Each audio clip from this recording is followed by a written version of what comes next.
This story is called The Devil is Real. It's from the files of my podcast, Jim Harold's Campfire, and it was told on our show by Mariah from Pennsylvania. I've used Ouija Board since I was a child. Now, many people frown on that, but it's always interested me. I started with my friend Molly years ago. We would play it every single night over the summer, whether at my house or hers. We'd always be on the thing.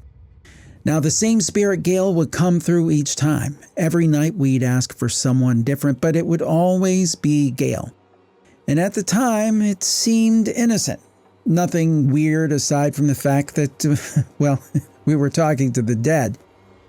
Now, we had heard that you were not supposed to leave the Ouija board on the floor because it was considered disrespectful to the spirits. So during this particular session, we had the board propped up on a broken, unplugged guitar amp, and we were talking with Gail. Not much was happening, but then the planchette stopped moving, and the room got very still and spooky. The unplugged amp clicked on and started making sounds like an old radio tuner does when someone tries to dial in a station. And we were taken aback by this weird noise coming from the broken amp. Then it got worse.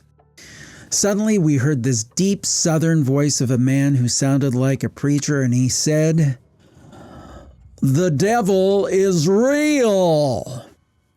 Then the amp audibly clicked off.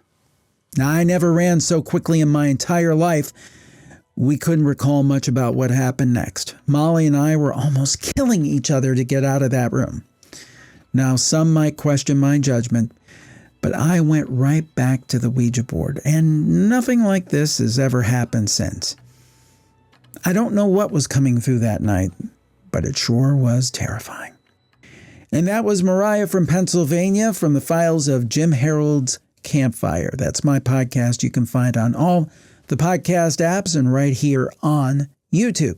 If you want to hear more stories from Campfire, where I recount the stories as told by our listeners, subscribe to this YouTube channel, Campfire Ghost Stories. We plan to be around doing this for some time, and it's in addition to everything we do with our main YouTube channel, youtube.com/Jim Harold, and all of our podcasts at the Spooky Studio. I hope you enjoyed it. Like, follow, subscribe, tell a friend, and most importantly, stay spooky.